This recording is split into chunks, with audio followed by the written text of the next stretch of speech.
प्रशिक्षक के रूप में कुछ जान लें मेरे बारे में। मैं जनपद फतेहपुर का वासी, थाना चांदपुर के अंतर्गत गांव बिजौली का निवासी और डिप्टी एसपी, आप समझते हैं डिप्टी एसपी? आप लोग पदों के बारे में जानते हैं? पुलिस के पदाधिकारियों को जानते हैं? कितने लोग जानते हैं पुलिस के पूरे पदाधिकारी? एक आरक्षी से लेकर डीजी तक उनके सबके अलग अलग पद चिन्ह होते हैं और कार्य और आचरण अलग अलग होता है।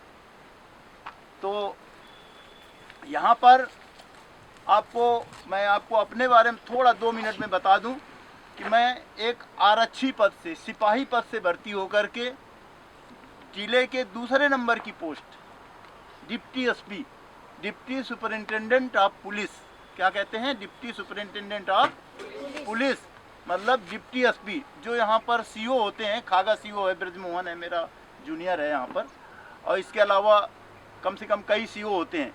तो सीओ ही डिप्टी एसपी पद है, लेकिन यहाँ पर उसको इस नाम से पहचानते हैं सिविल पुलिस में, सीओ के रूप में, क्षेत्राधिकारी पुलिस। तो मैं इस पद से सेवानिवृत्त हुआ हूँ और बाकी बता दिया है आपको। बाकी खेलों में राष्ट्रीय स्तर तक खेला हमने।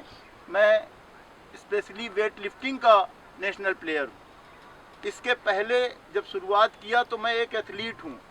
एथलीट में जो एथलेटिक्स की प्रतियोगिताएं होते हैं, मालूम है कितने 22 इवेंट होते हैं उसमें।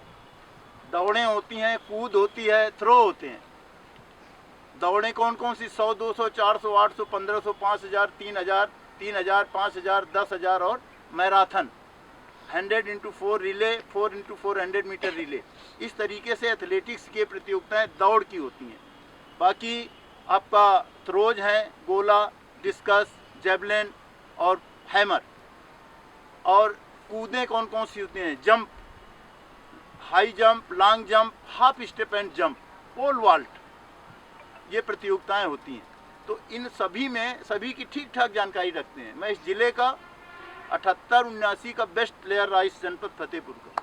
सुखदेव इंटर कॉलेज है यहाँ पर, उसमें प्रतियोगिता में हिस्सा लिया था और उसमें मैं एक अच्छी पोजीशन के साथ जनपद फतेहपुर में हुई। मतलब 2 साल जो प्रतियोगिताओं में हिस्सा लिया, कम से कम 50 प्रमाण पत्र हैं, नीचे विद्यालय से लगा के डिस्ट्रिक्ट और रेंज तक, मंडल तक।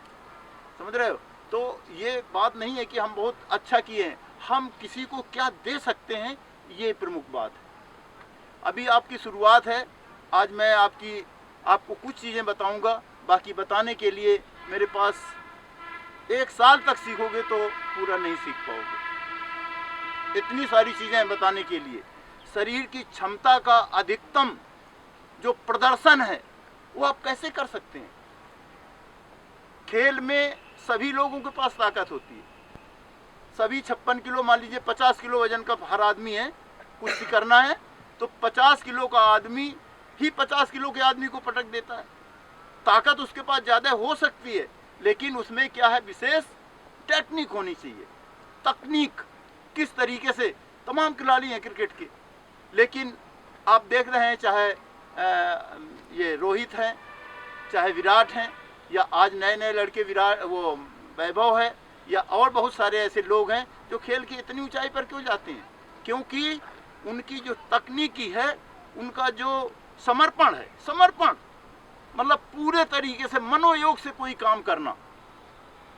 कहा है किसी ने, आप कैसे काम करेंगे? देखिए, कार्य आपका 2 प्रकार का, एक शिक्षण होता है, एक प्रशिक्षण होता है। शिक्षण क्या होता है? जिस चीज को हम पढ़ लेते हैं और उसके जो सिद्धांत हैं उसको आप पढ़ लेते हैं केवल, लेकिन उसी को जब हम कार्य रूप में पारित करते हैं तो प्रशिक्षण हो जाता है, पा प्रत्यय लग जाता है और वो हो जाता है प्रशिक्षण। व्यवहारिक रूप में उसको प्रयोग करना। किताब पढ़ के आप जो करते हैं, आप सारी चीज किताब का लिखा हुआ आप समझ नहीं सकते हैं। उसके लिए किसकी जरूरत होती है? चाहे आप फेसबुक में, चाहे व्हाट्सएप में, चाहे आप जो मीडिया के और तमाम सारे साधन हैं उनसे, या प्रशिक्षक हैं। तो प्रशिक्षक कहीं ना कहीं कोई गुरु उसको व्हाट्सएप के यानी इंटरनेट में डालता है, उसी से आप लोग ट्रेनिंग लेते हैं। जब आपको साक्षात गुरु मिल जाएगा तो आपको एक बेटर ट्रेनिंग दे पाएगा। आप सभी लोग बहुत अच्छा कर सकते हैं। कोई आदमी ऐसा नहीं है जो सामान्य मानव रहेगा। कहा है किसी ने हारता क्यों है आदमी, थकता क्यों है। कहा है किसी ने मन ही मन को जानता, मन ही मन की बात, मन ही मनमानी करे, मन की अद्भुत रीत, और मन की हारे हार है और मन की जीते जीत। तो जब आप मन से कैसे जीतना है, मन और शरीर, मनोयोग इसी को कहते हैं, मन और शरीर के मिश्रण के साथ, यानी फिर आपको अर्जुन के बाण में जैसे चिड़िया का आंख दिखाई दे रही थी, उसी प्रकार से आपका लक्ष्य होना चाहिए। उसके लिए भी आपको इन सब चीज़ों को कलेक्ट करने के लिए क्या चीज़ें हैं, 5 चीज़ें और हैं, मैं उनको चाहूँगा कि बाद में बताऊँ। और इसके अलावा 4 सुनहरे नियम भी बताऊँगा आपको, जिससे आप अपने को इम्प्रूव कर सकते हैं।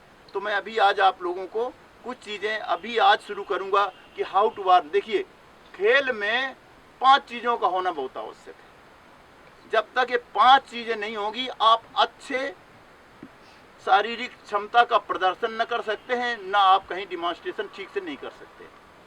क्या है 5 चीज़ें? सबसे पहली बात होती है warm up, discipline, warm up. Warm up के बाद वर्क, फिर कूल डाउन। जिसके हाथ पैरों में जो तकलीफ होती है वो क्यों होती है? क्योंकि वो खेलने के बाद कूल डाउन नहीं करते हैं।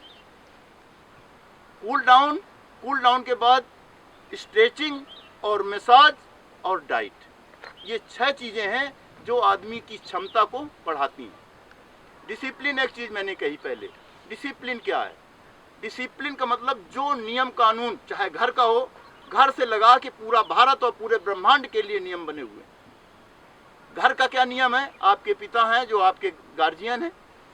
घर में माँ का, भाई का, बेटे का, बहू का, किसका क्या रोल है, वो वहाँ से गवर्न होता है। उनकी जो नज़र भी इधर उधर जाती है तो उसके अनुसार काम करते हैं।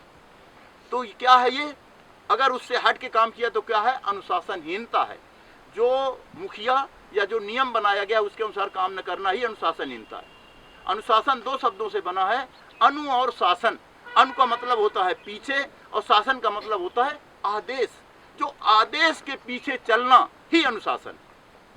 वो घर का हो सकता है, किसी जनपद का हो सकता है, किसी प्रदेश का हो सकता है, और देश का हो सकता है, पूरे विश्व का हो सकता है। विश्व सरकार बनी हुई है, यूएनओ, यूनाइटेड नेशंस ऑर्गेनाइजेशन, विश्व सरकार भी बनी हुई है। भारत की सरकार बनी हुई है, कैसे चलता है? संविधान से चलता है। संविधान क्या है? वो एक लिखित दस्तावेज है जिसके अनुसार सारे लोग अपना आचरण करते हैं। अगर उसके अनुसार नहीं कर रहे हैं तो क्या है? अनुशासनहीनता है। और देश के लोगों को जो देशभक्ति है, देश प्रेम है, राष्ट्र प्रेम है, उसके लिए पूरा समर्पण के साथ काम करना ही अनुशासन। अंग्रेजी में कहा है किसी ने, discipline is intellectual Splendor during the tender as as sun shows itself at the dawn, flower firstly unfolding of the petals। इसका मतलब क्या है? अनुशासन वह मुंह बंद कली है, मुंह बंद कली। कली का क्या मतलब होता है? जो फूल खिलता नहीं है उसके पहले जो कली होती है। अनुशासन वह मुंह बंद कली है जिसमें सारी बौद्धिक शक्ति विद्यमान होती है। जैसे सूर्य निकलता है तो धीरे धीरे किरणों का विकास होता है, निखरता के साथ चला जाता है। यूँ कहें कि कली जब खिलती नहीं है तो उसके अंदर मधु और पराग सब विद्यमान होता है, और जैसे ही वो खिलती है तो अपने महक और अपने गुणों के आधार पर सारे वातावरण को महका देती है। ये है डिसिप्लिन। अभी आपके अंदर क्या है? आप क्या हैं? एक कली हैं, और वो सब चीज़ें आपके अंदर विद्यमान हैं। आपको इन सभी बातों पर बहुत ध्यान रखना है।